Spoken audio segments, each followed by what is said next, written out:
Boys, today we're talking about my 2013 Ford Raptor. I've owned it for just about 10 months, so coming up on a year. I've driven it about 5,000 miles.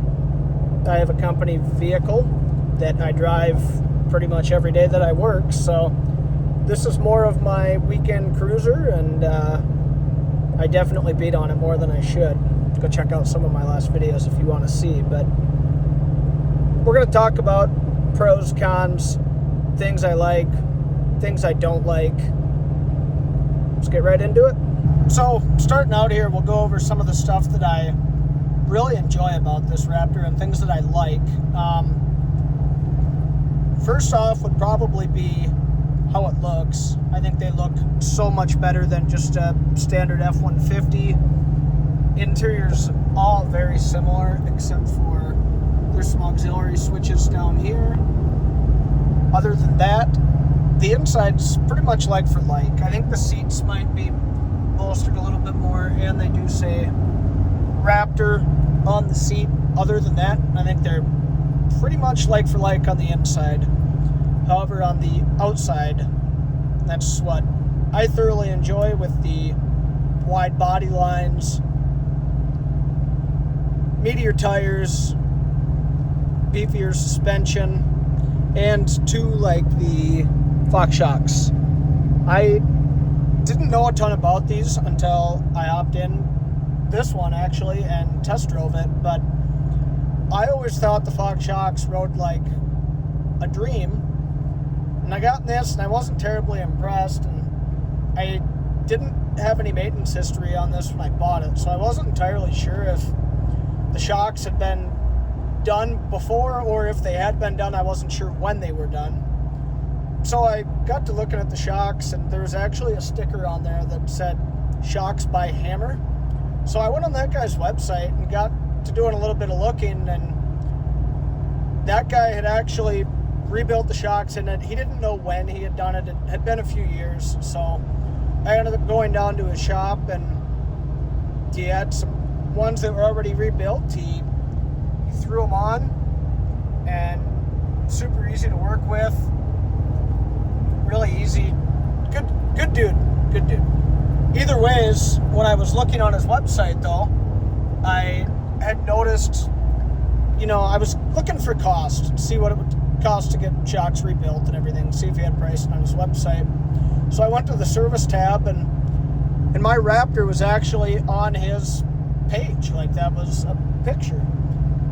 So yeah, when I talked to him, he said it had been a few years. He recommended either coming down or he could ship me replacement shocks, and shipping was actually going to cost more than it was going to for gas driving down, and I didn't have to do any of the work. So I drove down to Huron, South Dakota, and he replaced them for me and hung out and talked to him while he did it, and then I was on my way home. But I really do like the pickup. I have zero complaints. I really haven't had any issues with it. I mean, shocks, in my opinion, it's kind of a, maintenance item. They don't last forever. I kind of figured it was going to have to be done. So, like I said, I got the shocks replaced. Other than that, So I got the shocks replaced, and my ride quality did improve some, but the nitrogen that was in them, I actually hooked up a gauge. He showed me how to hook up a gauge, and it was, the shocks probably didn't necessarily need to be replaced. However, I wish I would have known that before I got them replaced. But I got the new ones put in, and the ride quality didn't get a lot better, but there was some improvement. So if you hop in a Ford Raptor thinking it's going to ride like a Cadillac, it doesn't. I mean, that's not what they're made for. They're made for off-roading, riding on rough roads, desert type stuff. However, I do not live in the desert. As you can see, there's snow over there, but for it being 61 degrees there's rumble strips there. For it being 61 degrees in March, I have nothing to complain about. I mean, most of the time there's 10 feet of snow on the ground by this point in time, so I'm not going to complain too much. But yeah, Cadillac, wow, I cannot use words. But yeah, I mean, a Raptor does not ride like a Cadillac on the highway, but it's also not really what they're meant for either, so I can't really complain about it. Other things I really like about this, exhaust. Sounds nice.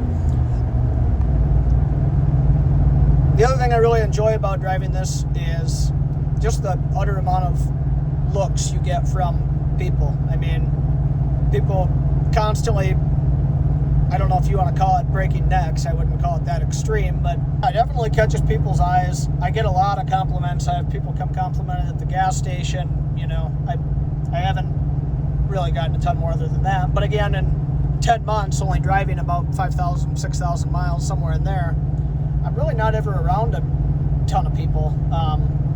I have had some people ask me what exhaust is on it. I'll throw a picture of that in here right now. I bought it like this. The window tint, everything was like this. The only thing I've done to this is oil changes, tires, and shocks. I wasn't real sure what to put on it for tires. I knew I was going to have to put tires on it when I bought it. I kind of limped them through until last fall, and then ended up putting Falcon Wild Peak AT4Ws on it in, I don't know, November, sometime like that. I wanted some decent tires on before the snow hit, but we haven't really gotten a ton of snow. I mean, it's actually been pretty decent here. I don't know, 2-3 weeks ago, it might have even been a month ago already. We did get some snow, but there's a cop over there. Okay, sorry, I'm back. But we did get some snow. I've heard the Falcons are really good in snow, and they're just a really good all-terrain tire. I don't know a ton about tires. I'm not a tire guy, but I did a little looking online, and for the price, and I don't know if style is the correct word, but for the price, I thought they were a good-looking tire. Again, when you only drive 5,000 miles in 10 months, you probably don't have to worry about tires going bad. I think my case, I think the worst part of it's going to be is they'll probably end up dry rotting before I run on tread, which part of owning a vehicle, I guess. This does sit inside pretty much year round, unless I'm driving it. And you may be wondering where I'm going right now. Well, it's Sunday today, and I am on my way to somebody got wheeled over here. Car accident or drug bust, or I can't tell. Oofta. Sorry, interruption. But I'm on my way to Fargo, North Dakota right now. I'm going to stay in Fargo tonight and hop on an airplane bright and early tomorrow morning to go to Houston, Texas for work for the week. So I figured now may not be a bad time to film a real quick video, kind of out of the ordinary, probably relatively boring, but you can't really film much when I'm in Houston. So the tires for this, when I bought them, they were, I think, mounted, balanced, disposal of the old tires, everything. I think it was about $1,600. For the shocks that I got put on, they're like for like compared to what stock is. I mean, it's a stock Fox shock. It's no different. No, they're not brand new. Technically, they are a rebuild, but I mean, they look pretty much brand new. They're just as good as new. The shaft in them, all the seals, everything's brand new. They're repurged with nitrogen. In my mind, brand new. Maybe I'm wrong when I say that.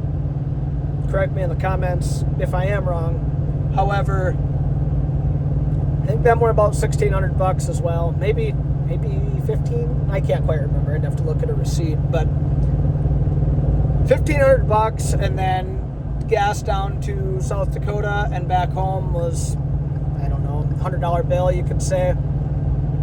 And then, and I got lunch that day, so that was, I think I ate at Taco John's. That was probably $10 or $12. So yeah, I mean, that's all I've done to this Raptor is shocks, tires. I think I've gotten an oil change or two.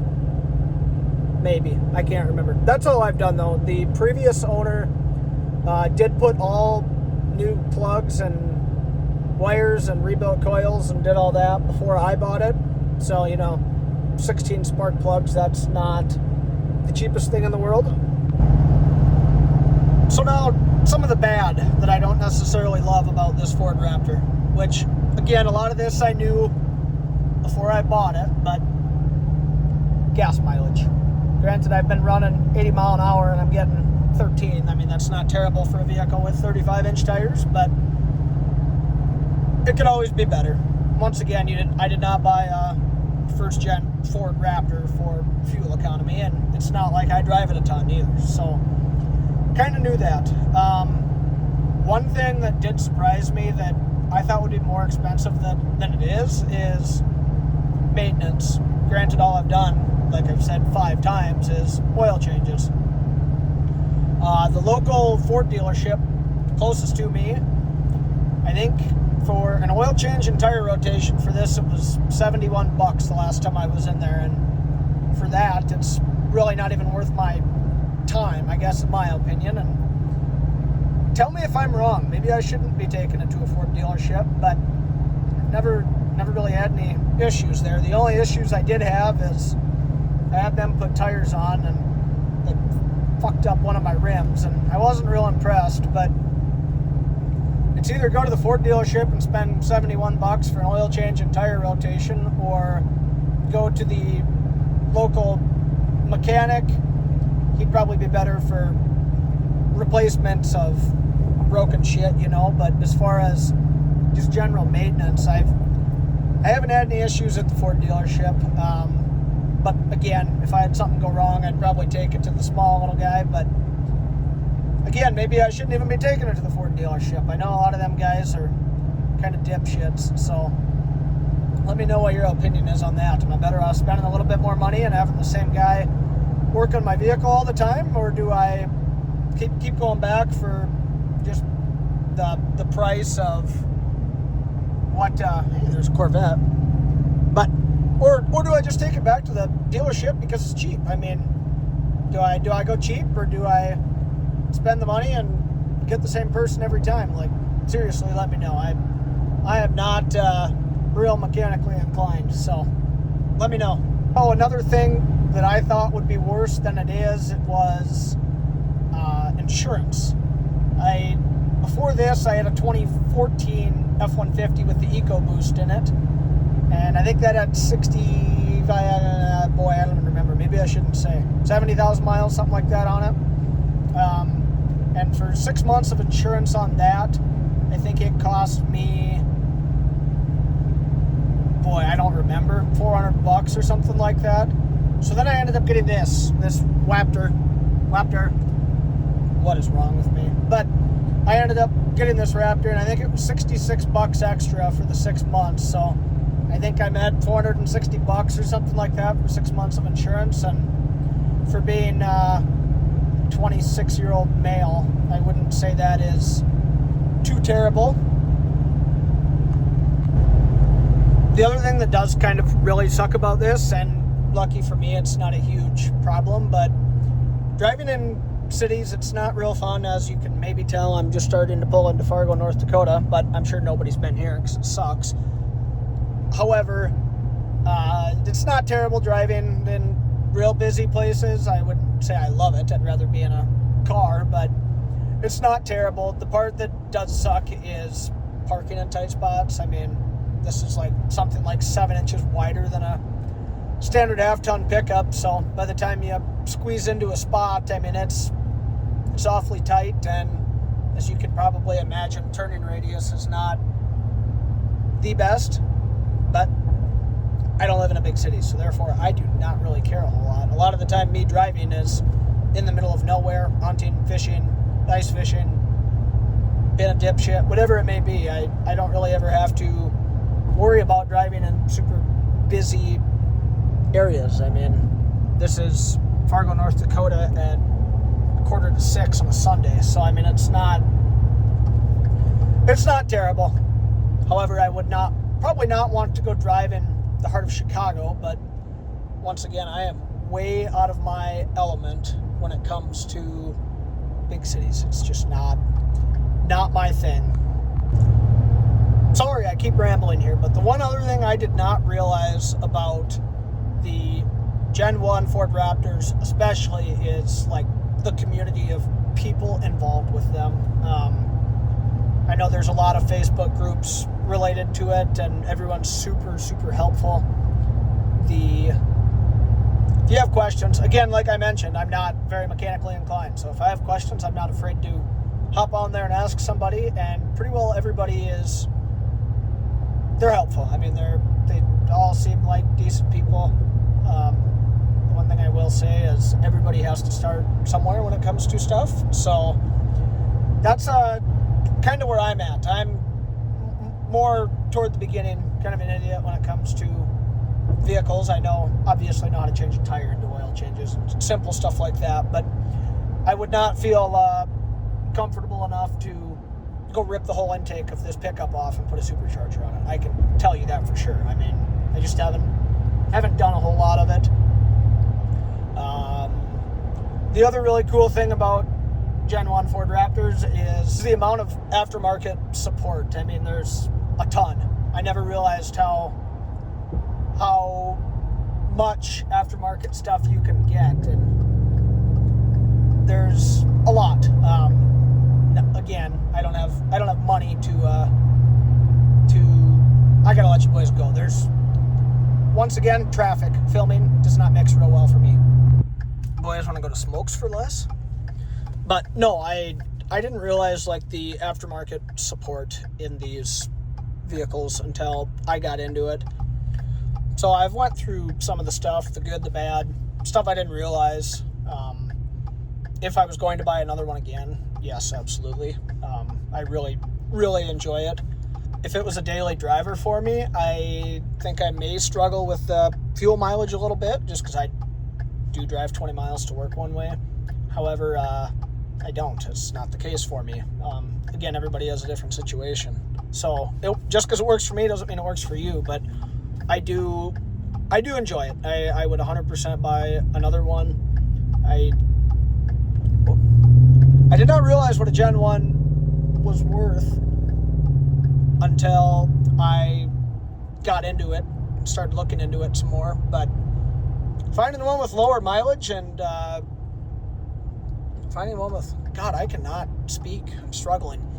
Finding one with lower mileage and clean, especially with no rust, living in North Dakota, it is hard to do. I mean, it's not the easiest thing in the world, but hopefully it holds the value better than a standard half ton too. I mean, I do really enjoy it. I would 100,000,000% recommend it. If you're on the fence about it, go test drive one. You're not out nothing. I mean, this over a standard half ton, I don't think I'd have any issues unless you tow a decent amount. Then I may struggle a little bit, but the heaviest thing I tow is a 5,500 pound fish house, and I've never had any issues, never given me any troubles.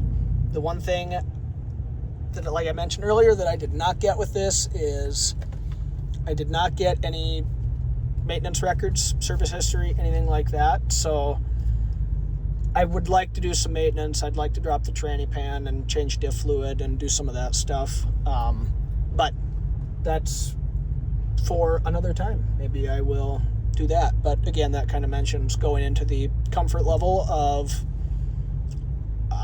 doing my own maintenance and working on my own vehicle. I'm not 100% confident in it, and I'm sure it's relatively easy to a lot of people, but I'm just a stupid electrician.